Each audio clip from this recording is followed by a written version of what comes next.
Olá, gente. Bem, dando sequência a nossas videoaulas de física para ensino médio, vamos aqui ver sobre o assunto de hidrostática, certo? Então, a hidrostática estuda os fluidos em repouso. Fluido, a gente pode imaginar qualquer substância que escoe, como a água, o mel, o ar. Isso tudo são fluidos, né? E, bem, nós vamos estudar eles em repouso, né? Então, imagine, por exemplo, um frasco com água. A água está estando parada, está em repouso.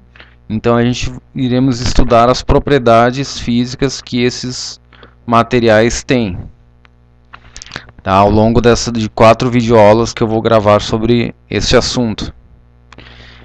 Uma coisa importante a saber sobre estes fluidos é a sua densidade. Aqui nós vemos um material mais denso do que um outro que é menos denso. Bem, um material mais denso ele tem os átomos mais próximos uns dos outros do que esse, por exemplo, que tem os átomos mais afastados, certo? Então aqui a gente tem uma boa noção do que é um material denso e o que é um material pouco denso, certo? Mas vamos ver então o conceito matemático de densidade. Aqui a gente vai ter a noção exata do que é a densidade, que é a massa dividida pelo volume. Então voltamos aqui, nós vemos que existe mais massa do que neste desenho aqui. Por exemplo, aqui nós temos 1, 2, 3, 4, 5 átomos e aqui nós temos apenas 3. E por aí vai, aqui temos 5 também, aqui temos 2. Então nós temos, aqui tem mais átomos, então tem mais massa. O volume que ambos ocupam é o mesmo, é esse. No caso aqui tem 2 dimensões, é esse quadrado. Aqui também o volume é este quadrado.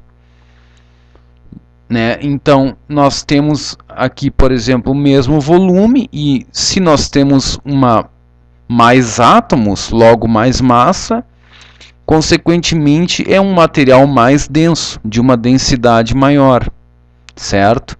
Então nós vemos que o material com os átomos mais próximos, ele tem mais massa por volume, então ele é mais denso que este material aqui, por exemplo. Então a gente pode representar a densidade pela letra D, de dado, a massa pela letra M e o volume pela letra V maiúscula. Então fica que D igual a M sobre V. No Sistema Internacional de Medidas, vamos ver como se mede a densidade, a massa e o volume.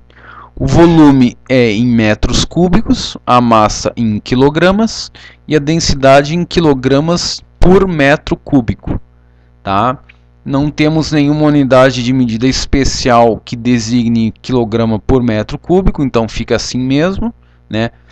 Bom, então, vamos fazer uma seguinte comparação aqui, né? Se nós tivermos o volume de 1 metro cúbico de chumbo e 1 metro cúbico de isopor, nós verificamos que o chumbo vai possuir mais massa concentrada neste volume do que o isopor. Então dizemos que o chumbo é mais denso que o isopor. Então aqui a gente pode representar, que a massa, como a massa é diretamente proporcional à densidade, quanto maior a massa para um mesmo volume, maior a densidade. Então se nós pegarmos o mesmo volume de isopor, por exemplo, 1 metro cúbico, e pegarmos 1 metro cúbico de chumbo, nós veremos que como o chumbo tem mais massa concentrada, ele terá uma maior densidade, certo? Bem, outro conceito importante na hidrostática é o conceito de pressão. Pressão, o que é? Força dividido por área, tá? Então, pressão P igual a força F dividido por área A. Bem, eu vou mostrar alguns exemplos que vão ficar bem intuitivos para a gente entender o conceito de pressão. Bem, antes, só para a gente mantermos o formalismo, não vamos esquecer as unidades de medida, certo? Pressão é força por área, que é medida em pascais. A força é em newtons e a área é medida em metros quadrados. Então vejam uma coisa, gente. Por exemplo, quando as pessoas lá vão construir uma casa, certo? E quando se coloca o tijolo deitado, certo? Em comparação com o tijolo em pé, se diz que a pressão feita pelos tijolos, pela parede feita com tijolos deitados, é a pressão de uma vez. E a pressão que uma parede faz com os tijolos em pé é a pressão de meia vez. Vejam que a pressão de meia vez ela é maior que a pressão de uma vez. Por quê? Vejam, pressão é força dividido por área. A força, que força é? É o peso dos tijolos. Então nós temos 5 tijolos e aqui nós temos 5 tijolos deitados. Então a força é o peso. E o peso depende da massa. A massa depende da quantidade de tijolos. Nós temos 5 tijolos, aqui nós temos 5 também. Então a força é igual nos dois. Mas e a área, gente? Se vê notavelmente que a área que pressiona o chão na pressão de meia vez, ela é uma área menor do que a de pressão de uma vez, que é com o tijolo deitado. Então aqui nós fazemos o seguinte raciocínio: a área menor, pressão maior, porque a área é inversamente proporcional à pressão. Então a gente conclui que a pressão de meia vez é maior. Tá? Então isso aqui é uma aplicação interessante do conceito de pressão. Bem, outro exemplo bastante interessante sobre o conceito de pressão é o seguinte: quem nunca viu aquelas camas de faquirs, que são aqueles indianos, enfim, aquelas pessoas bastante magras que se deitam em camas de pregos. Aqui eu tirei da internet uma foto da Fátima Bernardes no programa que ela faz na Rede Globo, e ela se deitou numa cama de faquir. E ela, que é um pouco mais, digamos, mais gordinha que um faquir, ela não teve problema nenhum em se deitar na cama de pregos. Bem, qual o segredo da cama de pregos? Primeiro, a força.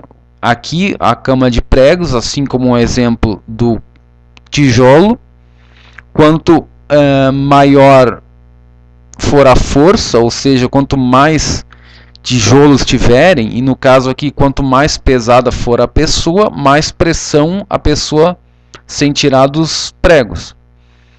Tá? Então, no caso, os faquires, eles têm uma força, no caso é o peso. O peso do faquir é bem menor do que o da Fátima Bernardes, né? Então a pressão que o faquir exerce, que exerce sobre os pregos e que os pregos por reação exercem sobre o faquir, é uma pressão menor do que, por exemplo, no caso da Fátima Bernardes. Bem, e quanto à área? A área é a área de contato que os pregos fazem com o corpo dela. Bem, então qual é o truque que os faquires fazem? Colocam bastantes pregos.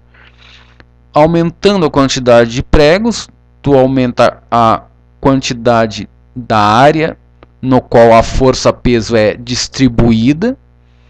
Então, se você aumenta a área, diminui a pressão.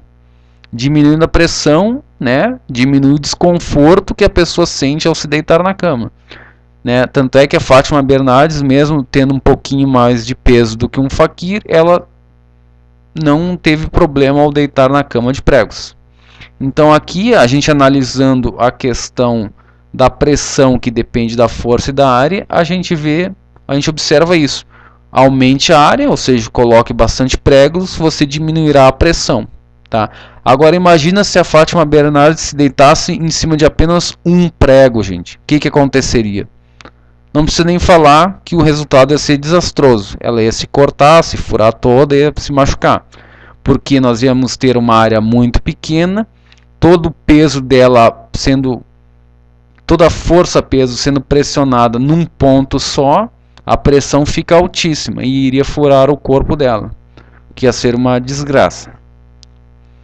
Bem, outra aplicação importante do conceito de pressão ocorre quando a pessoa, por exemplo, vai subir num telhado, arrumar uma telha,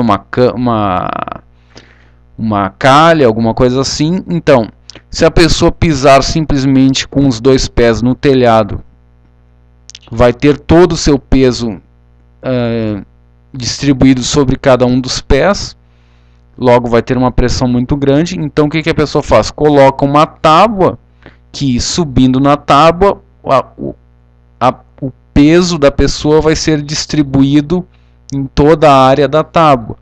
Então vai fazer uma pressão menor no telhado, consequentemente não quebrará o telhado.